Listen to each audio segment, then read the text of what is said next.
from outside the UK and the challenges that you might come across as an employer or as a business who's looking to bring people into the UK. And as I said, delighted to have Chris and Simon joining us again. I'm going to first off just going to ask Chris and Simon to introduce themselves, talk a little bit briefly about their experience and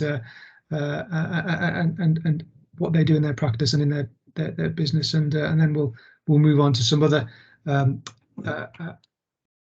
I think quite thorny issues that we're going to look at, looking at the UK talent market, looking at overseas hiring. But first of all, let's start with you, Chris. Could you, I should say also for those who maybe have registered but aren't able to join today, we are recording this. So if you don't want to be part of the recording, then obviously you're free to step away, but we are going to record it. Chris, can I ask you to introduce yourself and tell us a little bit about your experience, and then we'll move on to Simon. No problem at all. Hi guys, I'm Chris. I'm Chris Dias. I'm currently in Barcelona, sunny Barcelona, just to make this more authentic for European recruitment seminar. I've been an immigration solicitor. I'm fully qualified since 2001, so many years I've been practicing in this area of law. I've worked together with Simon and Angus when we were at Gunner Cook, and they kindly invited me to come along when they set up their own firm and help them out with immigration matters. And things are going really well with that. I think employment law cannot survive anymore without immigration because of Brexit. So if you have any queries, that's what I'm here for. We're a one-stop shop. Thanks, Chris. I should say many moons ago, when I first started practicing employment law, I also practiced, maybe dabbled, you could say, in immigration. And whilst I enjoyed it, I very quickly realised that actually trying to stay up to date with the raft of legislation and regulation that was coming through in both immigration and employment was almost impossible unless you had a bigger brain than me. So I'm very happy that we have a specialist on the immigration side to rely on there in Chris. Simon, can I turn to you and ask you to just talk a little bit about workforce and what you do with workforce?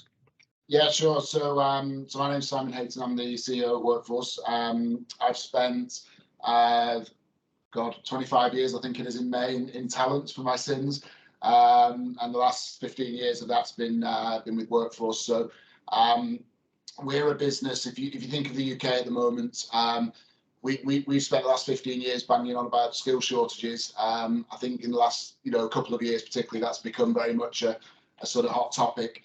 But we've spent, like I say, the last 15 years perfecting a model that we call recruit, relocate, and retain.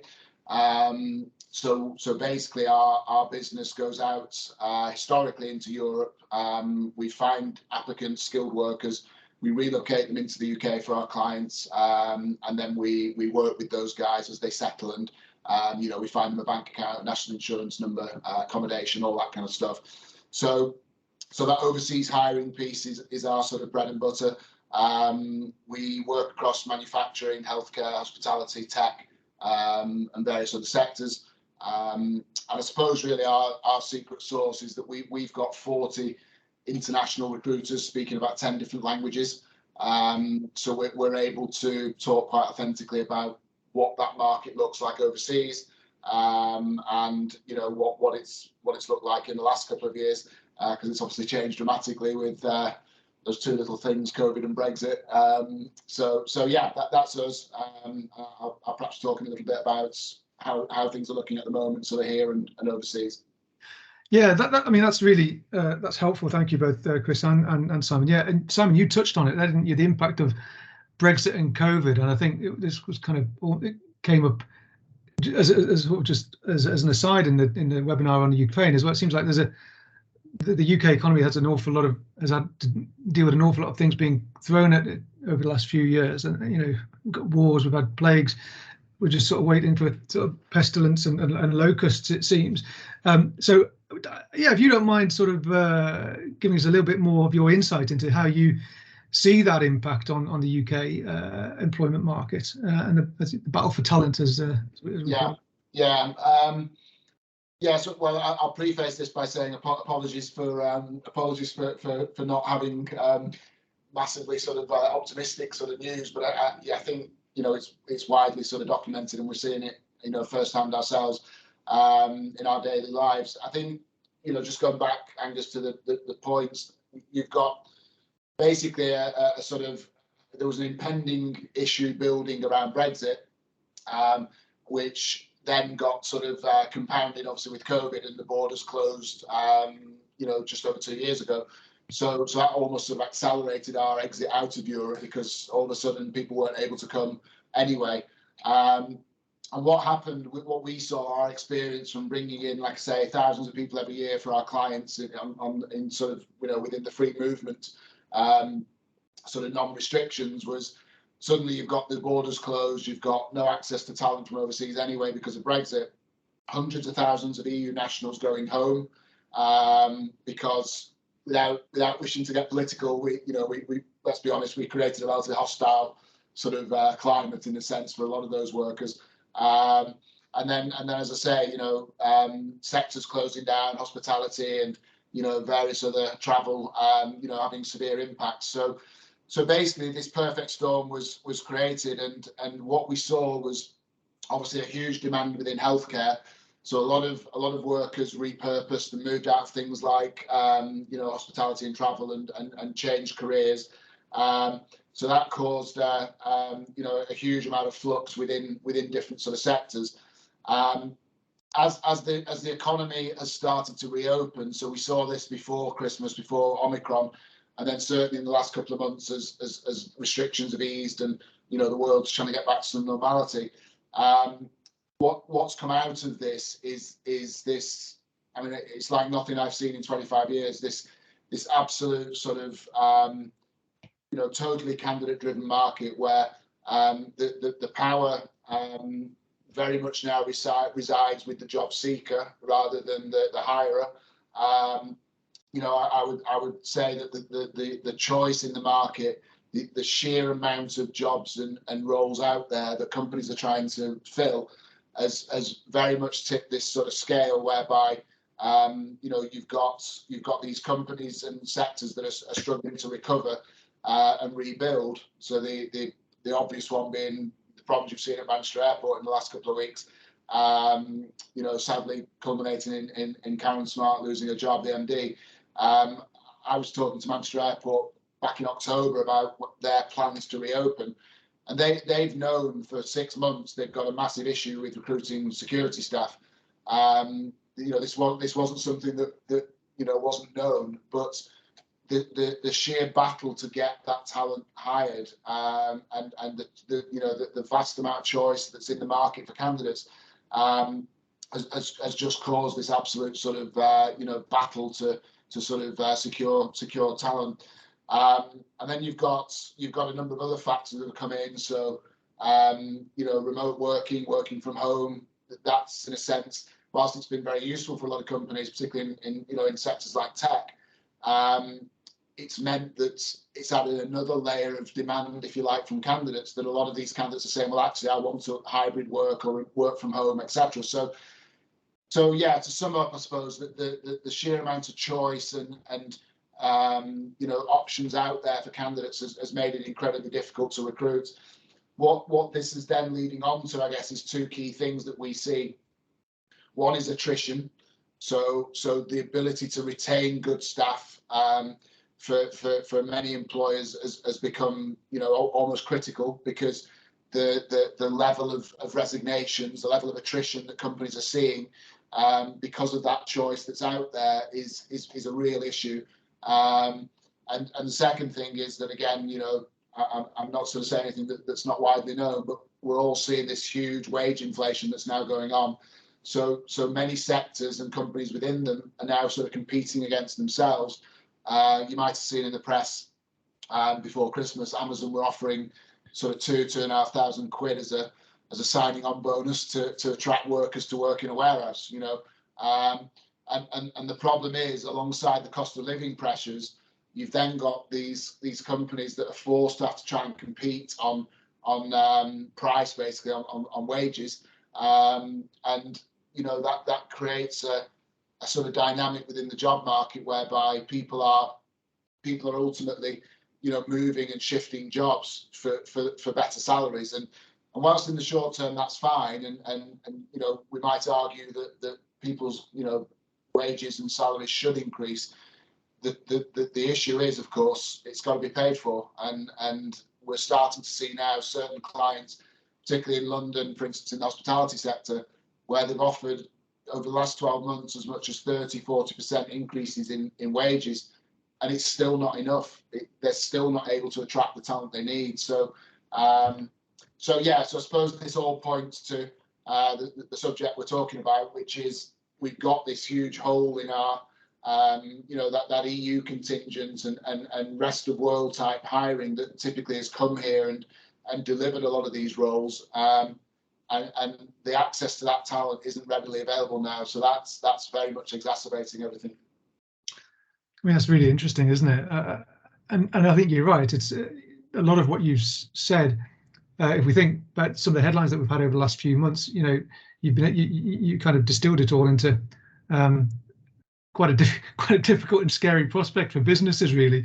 But I know there is help at hand. I mean, one of the things I suppose we notice as employment lawyers when our clients receive claims against them, and quite often, the clients will be saying, not only was it terrible, but it's going to take me ages to get another job, because this is what they're basing their compensation valuation on. And they'll say, we've had COVID, we've had Brexit, they sort of portray an economy that's in ruins, and it's going to take them months to get another job. Whereas actually, employers are able to respond, well, hang on, read the news. There's more vacancies out there than ever before. You can name your price. So not only will you probably walk into another job fairly quickly, but you'll probably walk into a job where you might even be better paid. So that's obviously not the case across the board, but it's definitely a scenario that I've seen on a number of occasions over the last few weeks and months. Okay, so we've talked about your experience and what the UK economy looks like, and how difficult it is to recruit and retain. And this has led, obviously, inevitably to a kind of comeback, please, all is forgiven, distress call almost to Europe. And but it's not as easy as it once was, is it, Chris, in order to bring that excess or that much needed additional resource over from the continent. So can you maybe talk us through some of the routes to bringing in that additional labour that's needed? Because I know there's, there used to be a number of different routes. There were seasonal workers. There were they would come over regularly, and there was no need for them to go through long drawn out processes or anything like that. But my understanding is that obviously Brexit made a huge difference. It was a much trumpeted policy to take back control of our immigration. So how's that working out? Well, I mean, as Simon has said, we have huge shortages at the moment, and I think companies are beginning to readjust now. That to understand that we now need to recruit workers from outside of the UK. And the government keep on talking about the level playing field now, that European workers are on a level playing field with the rest of the world, such as the US, Asia. But what we have to remember also as employers is that we're on a level playing field with companies from other jurisdictions as well. So what has the UK got to offer? What can we use to attract these key workers to the UK? And I still think that maybe not so much within Europe. I mean, Simon might disagree, but I think the UK is still stinging a bit from Brexit, and European workers are a bit more hesitant to come here. But from the rest of the world, the UK is still seen as a top destination for workers to come. And so I think companies maybe need to start looking a bit further afield as well in their recruitment policies. The key way the government wants people to come over here is as skilled workers, and in fact, I think the government were aware that this was going to happen, this shortage of workers, because they made some major changes to how the skilled worker visa system works, which I've put in the slide here. So they lowered the base salary from over 30,000 to 25k. And in fact, the salary can go lower if you use a tradable point system, which is very hard to understand. But basically, it means that if the worker is a certain age or if they have higher education, you can pay them less. They get extra points for being more well educated. And I don't know what. See, that's what I don't understand. Why more educated people get paid less, but that's the way the government have figured it out. Yeah. Also, they lowered the job skill level. So if you had looked at what type of jobs were available for skilled worker visa a few years ago, suddenly the list has doubled almost. And you can get things like care workers now, nannies, gardeners, even, so some jobs that were quite surprising to me to be on there are now on the list of skilled worker jobs. And also, a huge change is there's no longer a requirement to advertise to the UK or Europe. If you find someone suitable for your job, you can recruit them without any questions asked normally by the Home Office. The main thing they're looking at is now whether it's a genuine vacancy rather than that you've given it to the most to a UK worker. So in order to offer a skilled worker visa, you must first get a license. And surprisingly, looking at the statistics, it's still less than 10% of UK companies that have a sponsor license. Obviously, if you're looking at big companies, they're the ones who normally have taken up this because they're more global. But when you're looking at small to medium-sized businesses, there's a huge gap in the marketplace, and I think over the next few years we'll see this figure growing exponentially. Really, that as people find that they're forced to get a sponsor license because they need to fill the gaps. Sponsor license application, how is this done? It's an online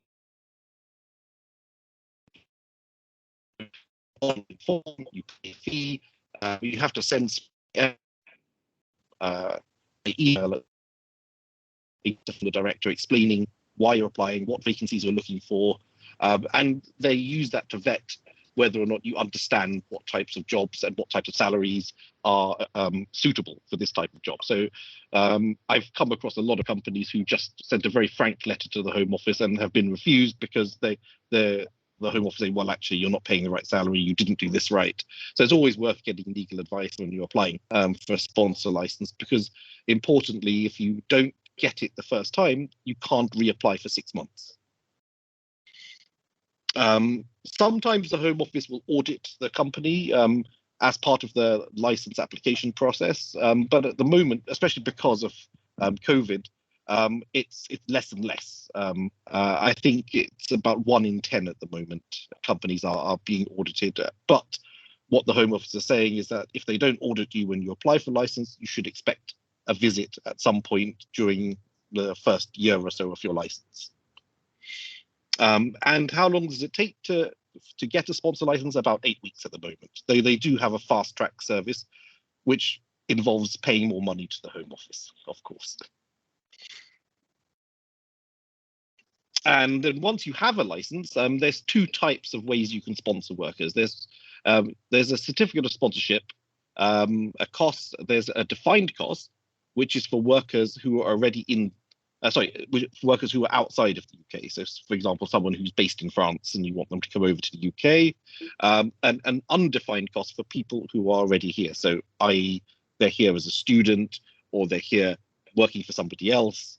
Then potentially you can snatch them and transfer them over to you with an undefined cost. And an undefined cost is easier for employers to get than the defined one. The defined one, you have to ask the Home Office on a case-by-case basis, whereas an undefined, when you're actually applying for your license, you can ask up front for a certain allocation per year. And what's the attraction? What does the worker get out of it? Well, they can work full-time for your company, but they are also permitted, if they wish to take secondary employment above and beyond their job. Visa length is up to 5 years, depending on what the company wishes to sponsor the worker for, and it can be extended. But then normally after 5 years, the worker can settle in the UK and then apply for British nationality a year later. And family, they are allowed to have, partner and child with them as well. So it's quite a good visa to have.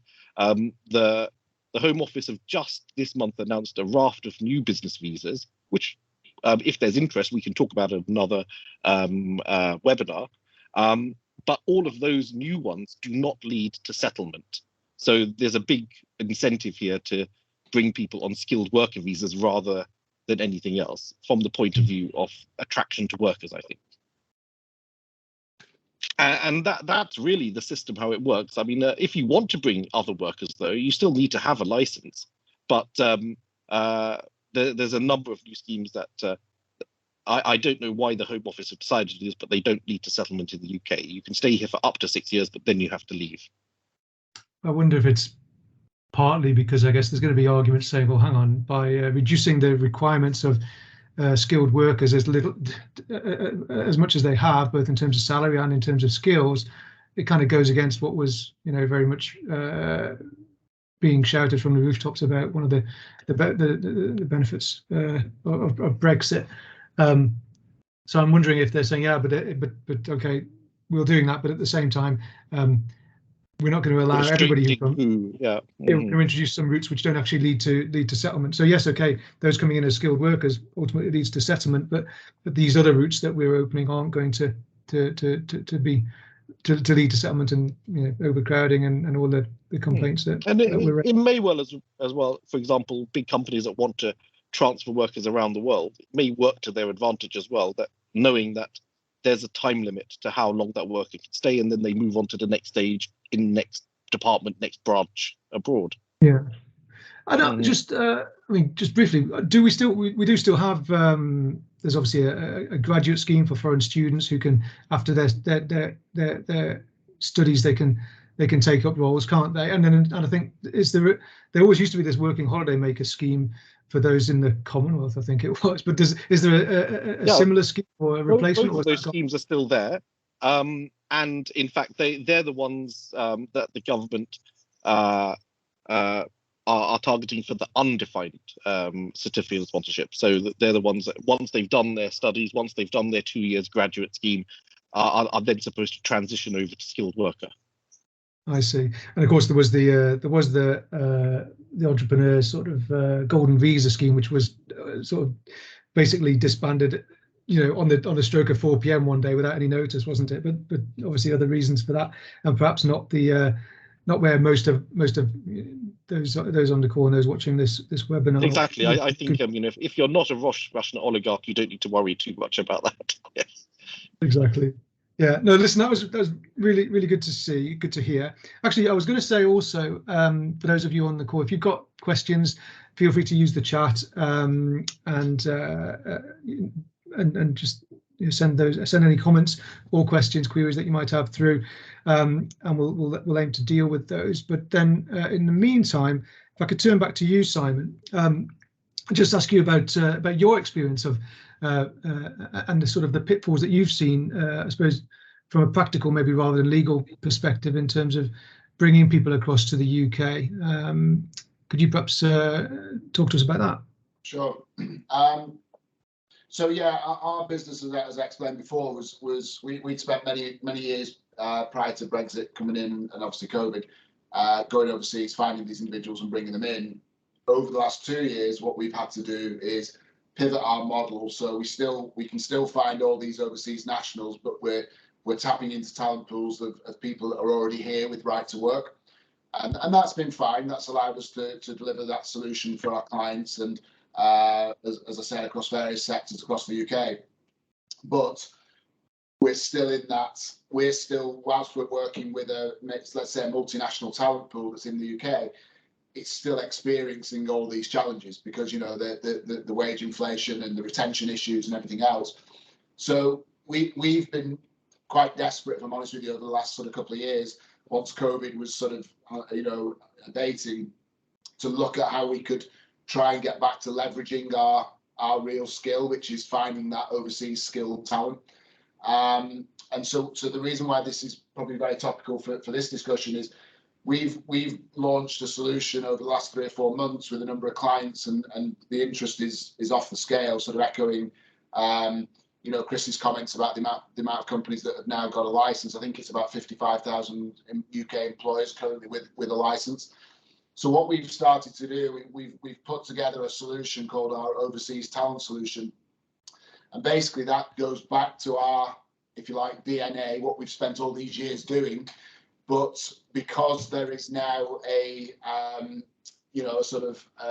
iron immigration wall around the UK, we've had to think about how if companies want that talent, clearly it's going to have to be on the sponsored skilled worker route that Chris has just discussed. But the challenge, Angus, with this is that the reality is, let's imagine you're a care home. You need 20 nurses. You've gone and got your license. Chris has done a wonderful job, and the Home Office have accepted his application, and you're ready to go. How do you go and find them? How do you hire overseas? So let's say you get over that hurdle and you find 20 nurses, they're going to jump on a plane. They're going to arrive at the airport. Then what? You go and pick them up from the airport. Where do they go then? So the practical realities of bringing this talent in from another country, I suppose, really is our bread and butter. That whole relocation element, and we're fully used to finding them accommodation, and like I said before, bank account, national insurance number, all that kind of stuff. So the solution that we're heavily driving in the market now, this overseas solution, is 100% the direction of travel. But I suppose the reality for companies that are wanting to do it on their own is that there's a lot to consider. Once you get through Chris's legalities and you learn how to operate your sponsorship license effectively, and make sure you don't fall down any of the trapdoors that are there, your paperwork, your compliance, all that kind of stuff. I suppose the real world realities of, you've got to, in effect, resettle that talent, and you've got to get them set up and have them feeling comfortable and, home from home and everything else. So yeah, I think that's the challenge, and obviously, it goes without saying that's our sort of specialist subject. So we'd be more than delighted to sort of talk to anyone and discuss that sort of support we can deliver in more detail. The good news, ever wanted to try and end on a bit more of a positive. The good news is that our experience over the last 15 years, and what we're already seeing with the candidates that are sponsored, is because the candidate has to make a large commitment to come here. This is not just the employer in the UK spending fees on legals with Chris and spending money with the Home Office on sponsorship. The candidate also has a series of commitments. They've got to apply for an English test. They've got to apply. They've got to have a criminal record check. They have some cost for their side of the visa. The application side. So what this all means is that you're driving a much more committed worker when they arrive. The filters that this puts in means that you're not, where with free movement, I guess, the sort of Brexit argument would have been anyone can come here for a holiday and they can sit and not work and all this kind of stuff. The reality is, because the sponsorship route there's got a lot more rules and regulations wrapped around it. The kind of people that are going to come to the UK on a sponsored route, you would argue, are definitely committed. They're going to want to stick in the job. They're here for career purposes. So what our experience and our clients that we're working with already on this route is that whilst it's painful at the front end, and clearly there's a cost to all this, it's addressing the skill shortages that are there. You're finding talent that clearly wants to be here and is definitely committed and hardworking.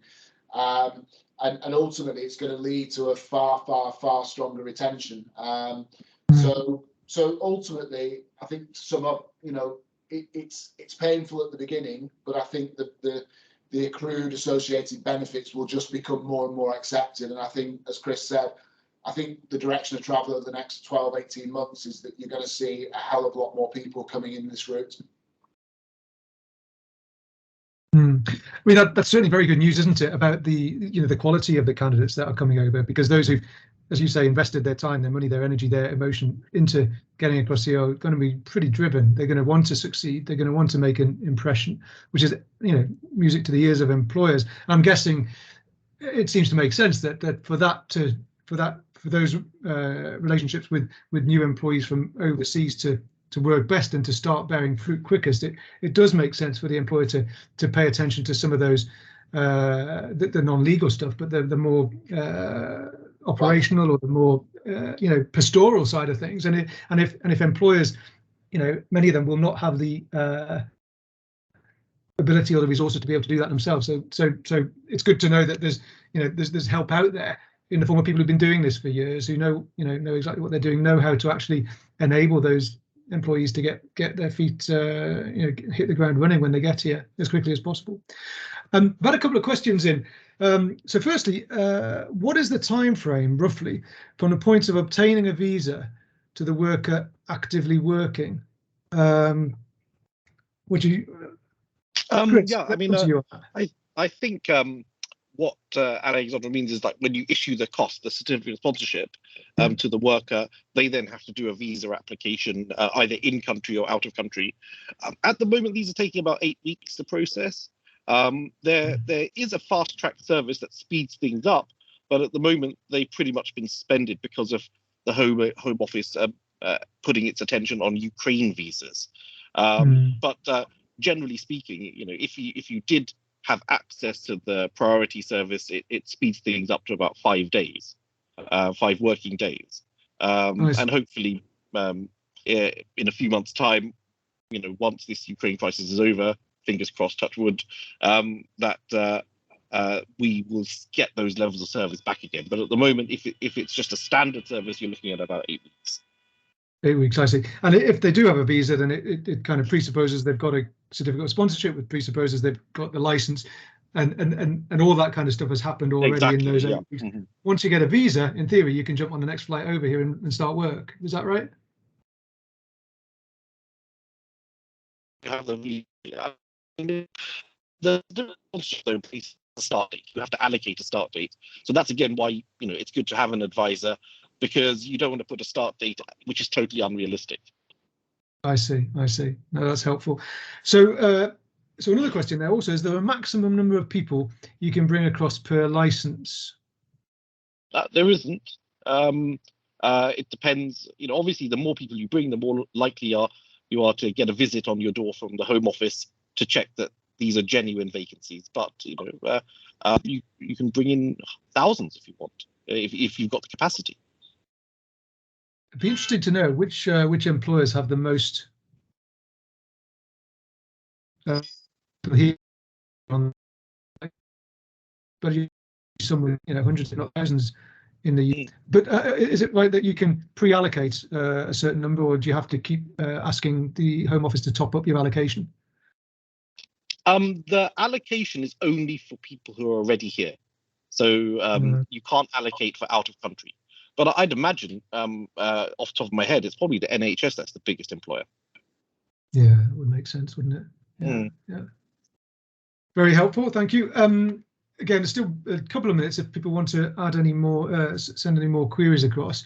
And if there's anything that you think of afterwards, of course, then hopefully you've got our email addresses and feel free to drop us a line. I think just before we do wrap up, any sort of closing thoughts from you, Chris, or Simon, or indeed Chloe or Simon, if you wanted to say anything before we finish. Now's your chance. Well, I think one thing to remind everybody is that the license, once you go through this license process, yes, it's a painful thing to go through, but then you get a license for 4 years. And the renewing of the license as well is much easier the next time you renew it.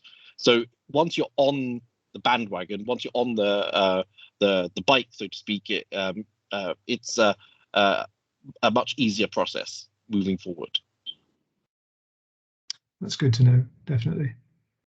Yeah, I mean, I think the only thing I would add is that I think the reality is it's like anything as it starts to evolve. I mean, you would hope that you would hope the Home Office will start to recognise. I mean, I'm a counsellor for the CBI as a sort of separate role, and there's a huge amount of pressure being put on the government to streamline and improve the immigration sort of solutions that are out there, because businesses are screaming out for talent, and you would hope in the next 3, 6, 12 months that there is some sort of improvements to the way this is all working. But I certainly see from the clients we speak to and we work with that that this is, for the foreseeable future, this is the route that companies will have to go down now.